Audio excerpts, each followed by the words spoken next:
السلام عليكم. واش الماضي واحد المرحله ديال الديستريبيسيون في هذه الاشهر الاخيره او لا؟ هذا الفيديو ان شاء الله الرحمن الرحيم غادي نبارطاجي معكم بزاف ديال المعلومات وبزاف نشرح لكم بزاف المصطلحات اللي مهمين بزاف اذا كنتي مستثمر على المدى البعيد. اما اذا كنتي متداول يومي او لا الناس اللي باغيين يربحوا دغيا فراه ما كنصحكش تتبع هذه القناه هذه. سير عطى الله القنوات اللي كيدويو في هذا الشيء. لا بورس بالدارجه دارت للمستثمرين على المدى البعيد، دونك اي حاجه كتاخذها من هذه القناه هذه غادي تفيدك اذا كنتي باغي تولي مستثمر على المدى البعيد. الفيديو ديال اليوم غادي تكون كامله على الماضي. واش الماضي في مرحله ديال ديستريبيسيون في هذه الاشهر الاخرى الماضي كان وصل لواحد المستويات او قمه تاريخيه اللي ما عمره ما وصل لها قبل. ولكن السؤال اللي خصو يطرح اي مستثمر، السؤال الحقيقي اللي خصو يطرح ماشي هو واش طلع الماضي، السؤال اللي خاصك تطرح مزيان كل مره واش هذا الصعود كان صحي ومازال صحي او لا. والسؤال الثاني الاخطر اللي خاصك تطرح هو واش دخلنا لمرحله ديال ديستريبيسيون بلا ما يلاحظوا الاغلبيه ديال الناس. دونك في هذا الفيديو ان شاء الله الرحمن الرحيم غادي نحللوا، غادي ندوي على هذا الشيء كامل بواحد الطريقه بسيطه ولكن تكون احترافيه ان شاء الله الرحمن الرحيم. الحاجه الاولى اللي غادي نتكلموا عليها في هذا الفيديو هذه هي شنو اصلا هذا المصطلح، شنو كيعني ديستريبيسيون، لان الاغلبيه الساحقه كيخلق ما بين الديستريبيسيون والكراش، في حين ان مرحله وسطيه ما بين السوق او السيكل الاول ديال الطلوع والسيكل ديال النزول. كتكون واحد المرحله ديال الديستريبيسيون اللي ما كينهارش فيها السوق، وهذه المرحله هذه كتكون معروفه عند المستثمرين الكبار بطبيعه الحال. كتكون معروفه باللي المؤسسات كيبداو يخفوا لي بوزيسيون ديالهم تدريجيا بطريقه يعني خفيفه، في حين ان المستثمرين الصغار كيبداو يدخلوا بواحد الشكل اللي كبير وتيكونوا متفائلين لواحد الدرجه اللي كبيره. دونك الناس اللي فاهمين شنو واقع يكونوا كيخرجوا الفلوس ديالهم بطريقه بسيطه وبشويه، وهذوك الناس اللي ما فاهمين والو كيكونوا كيدخلوا للمارشي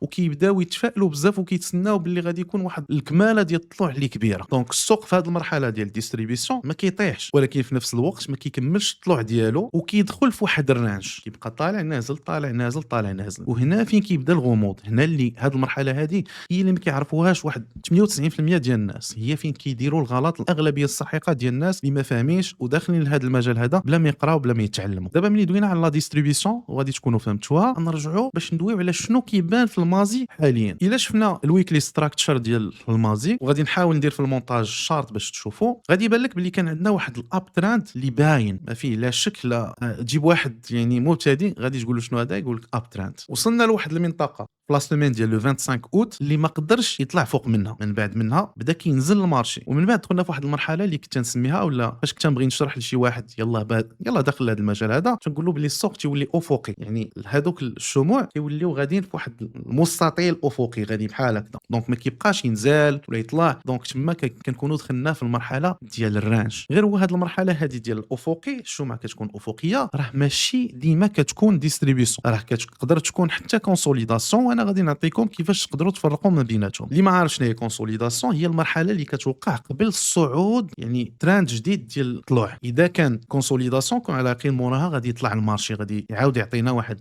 شهور ديال الطلوع. دونك باش تفرق ما بين الكونسوليداسيون والديستريبيسيون باش ما نبقاش يبقى يوقع لك خلط بيناتهم، خاصك تعرف باللي كاينين ثلاثه ديال النقاط هما اللي مهمين اللي كيقدروا يفرقوا لك بين الثلاثه. بطبيعه الحال هادشي كامل خصك تكون تعلمتي الليكويديتي، لان الشارت كيعطيك واحد المعلومه متاخره جدا. دونك في الشارت كيبان لك باللي القمم ما بقاتش كتجدد، يعني ما بقاوش يداروا قمم جداد. هذه النقطه الاولى. النقطه الثانيه كتكون هذوك لي بوجي ديال الويكلي اولا ديال الشهر. شوف انت باش تخدم، المهم اقل حاجه تقدر تخدم بها هي الويكلي بالانفستيسمون في اللون تيرم. دونك هذوك لي بوجي كيوليو يديروا لك واحد الويك الفوق ودي بوجي تيديروا لك ويك من التحت، دونك ما كيخليوه لا يطلع لا ينزل. والنقطه الثالثه هي الحركه كتولي بطيئه، ما كيبقاش المارشي يتحرك كيف ما معروف اولا كيف ما في الحاله العاديه. هنا هذه المرحله هذه هي فين كيكون عندنا واحد الليكويديتي سوبور، ما كتكونش عندنا اكسبانشن، ماشي يعني ما غاديش يطلع المارشي يتدفع يطلع، لا كتكون عندنا واحد السوبور، ماشي لي سوبور اللي كيرسموا في الاناليز تكنيك. دونك كاينين حوايج اخرين اللي كيوريوك فين تقدر ترسم هذاك الليكويديتي سوبور. وهذا الليكويديتي سوبور اون فوا كيتهرس كندخلوا في المرحله ديال الكراش وديال الانهيار. التاريخ اولا في ليستوريك ديال لي مارشي فينانسي اللي عندنا من هاد الازمات القدام اللي دازو، كانت المده اللي كتفرق ما بين السينيال ديال ليكويديتي وما بين الكراش، يعني هاد البلاصه هاد لافاز ديال الديستريبيسيون كانت خدات في اطول مده دازت 8 شهور. حاليا حنا طرقنا 10 شهور ومازال ما بانش الكراش. دونك هاد المره هذه كانت واحد المده اللي هي تاريخيه وهي اطول مده داو لي انستيتيوشن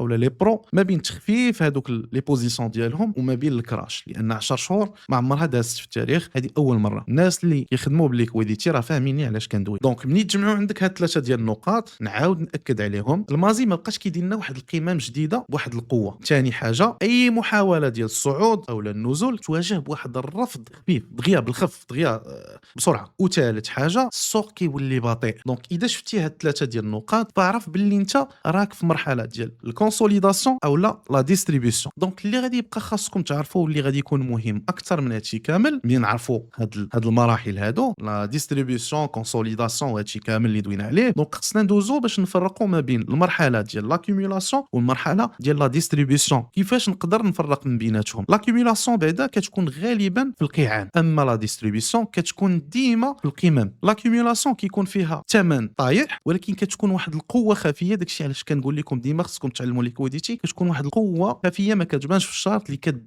كتدفع المارشي. بينما لا ديستريبيسيون كيكون الثمن ثابت اولا لانديس كيبدا يبان لك اولا لاكسيون اي حاجه هادشي كينطبق على كل شيء كيبدا يبان لك الثمن باللي كيبقى ثابت في واحد الرينج، واحد بحال تقدر تراسي واحد لا زون اللي كيبقى يلعب فيها الثمن. ولا مشيتو لي زاكسيون مثلا ديال لا بورس ديال كازا كاينين بزاف ديال لي زاكسيون اللي يبان لكم تيلعبوا في نفس الثمن، كيطلعوا ينزلوا يطلعوا ينزلوا كيبقاو في واحد لا زون ما كيخرجوش منها. وهذا هو الفرق اللي خصك تعلمو تمشي تبحث فيه وتقلب عليه باش تعلمو وتشوف بزاف ديال الحالات اللي دازت قبل باش تقدر تولي عندك واحد الفكره عليه. لان السوق ما كيقولش لك راني غادي نطيح من خلال الشهر، ما تيقولهاش لك. الحاجه الوحيده اللي كتقدر تعرف عن طريق الليكويديتي هي ان هاد الناس هادو بداو تيخرجوا فلوسهم للمارشي. دونك باش تولي واعر في هذا المجال هذا في الاستثمار على المدى البعيد خاصك ضروري تقرا هاد السلوكيات وتعلمهم وتولي حافظهم. بزاف ديال الناس غادي يقول لك دابا اخويا انوار حنا فينا مرحله عافاك قول لنا هاد القضيه هذه على ما لاحظت من خلال التجربه في الفيديوهات القدام ما غادي تفيد حتى واحد. ملي كتعطيه واحد السهم او لا كتعطيه واحد النتيجه اللي وصلتي ليها من خلال المعرفه ديالك ومن خلال داكشي اللي دوزتي انت ما عمرو كيستافد، وكتدخل في واحد الصراعات وفي واحد المنافسه وخاصك تبرر للناس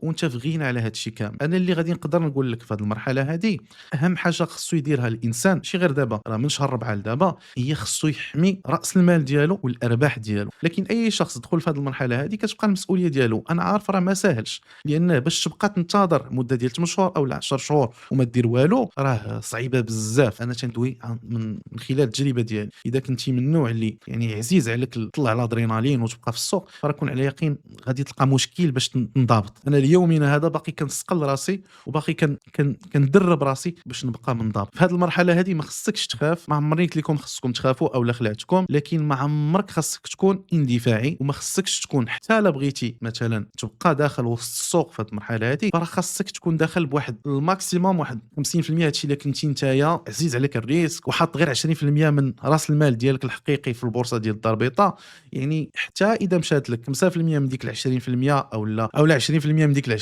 20% فراه ما غاديش تاثر على حياتك. لكن باش تبقاو داخلين كيف ما واقع من شهر 4 الى يومنا هذا كانت واحد الموجه كبيره ديال الناس اللي كيقول لكم خصكم تدخلوا المارشي هذه هي الفرصه غادي يطلع ارباح الملايين الملايير غادي ديروا لاباس. في حين ان احنا واحد المرحله اللي اصلا الناس الكبار والمستثمرين الكبار كيخرجوا كيخفوا من لي بوزيسيون ديالهم باش ما تجيهمش الدقه. النصيحه اللي نعطيكم هي راقبوا لا ستركتور ديال المارشي. وثاني حاجه هذه ديروها في بالكم اي سوق كيف ما كان سواء السوق المغربي او الامريكي او الالماني اي سوق ما كيجيش وتينهار البلاصه لكن تيدخل في واحد المرحله ديال الارهاق قبل الانهيار. غير هذه المرحله هذه ما كاينش شي واحد فوق الكره الارضيه اللي يقدر يعطيها لكم بالضبط. واش تاخذ شهر واش تاخذ شهرين واش تاخذ 6 شهور واش تاخذ 8 شهور حتى واحد ما عارف. راه اذا رجعتوا لهذوك المستثمرين اللي دخلوا للتاريخ واللي حققوا واحد الارباح خياليه بحال مايكل بوري اللي كيعجبني انا بحال ريداليو بحال وارن بافيت اللي بغيتو عزوا اللي بغيتو اي ستيل تيعجبكم غتلقاهم باللي هذوك الضربات الكبار ديالهم كان الدخول ديالهم يعني بقاو في المارشي واحد المده طويله وهما تيخسروا. علاش؟ لانه ما كاينش شي واحد اللي يقدر يتوقع بالضبط يقول لك دابا غادي يطيح المارشي. لا كيتعطاك السينيال وكتسنى. يقدر يريب من بعد اسبوع يقدر يريب من بعد شهر يقدر يريب من بعد عام. حنا ما عارفينش. اللي عارفين هو ان حنا في مرحله ديال الخروج. دونك خاص الواحد يكون خروج من السوق. حنا راه سهل علينا عكس المستثمرين الكبار والمؤسسات يخصهم يجروا القطيع باش يقدروا